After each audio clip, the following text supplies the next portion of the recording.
As new NATO airstrikes have been heard in the Libyan capital overnight, there's little sign of progress for either side in the conflict. That's intensifying talk among NATO members about a possible land operation. The alliance's spokesman admits there is the need for a new UN resolution to send in troops, but as RT's Daniel Bushell reports, the move threatens to massively escalate the violence already going on. Aerial bombardment of Libya has reached a dead end, according to NATO. Libya's leader, Colonel Gaddafi, has dug in defensive positions. Meanwhile, civilian casualties from Allied bombing continue to mount. At a video conference with Russian students, NATO's spokesman revealed their solution: send in ground troops. The UN Security Council should adopt a new resolution on Libya. Resolution 1973 does not envisage land operations. We need a new resolution. Western forces planned that all along, says a leading US law professor. Clearly what we're seeing unfold here in Libya is a pre-existing war plan by NATO, by the British, by the French, by the Americans to attack Libya. Everything now is going according to plan, which is why I believe that since they have failed to depose Gaddafi with the steps so far, the next stage will be moving into a ground invasion. NATO powers have duped the international community into supporting war, notes one author.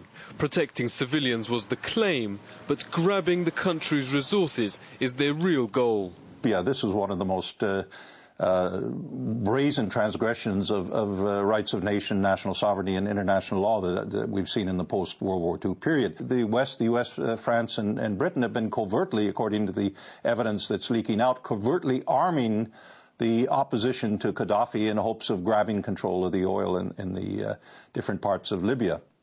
The Libyan government promises hell for NATO if it sends in ground troops. Some agree such a war may be tougher than expected. We will see increased military activity, not only in the air but also on the ground. And maybe this will solve the problem from the perspective of the NATO countries, but maybe it will simply get us all into a deeper imbroglio. Bombing from 30,000 feet, coalition soldiers feel fairly safe. But anti-war activists warn putting troops on the ground risks not just more civilian killing, but NATO deaths as well. The further away they get from high-tech and the nearer they get to low-tech, then the greater the danger of casualties on both sides. Turkey, China and Russia have all criticised the bombardment of Libya. Foreign Minister Sergei Lavrov thinks NATO's already gone far beyond the first UN resolution to maintain a no-fly zone. He hints a second resolution to move in ground troops may not come as easy. Now several nations feel tricked.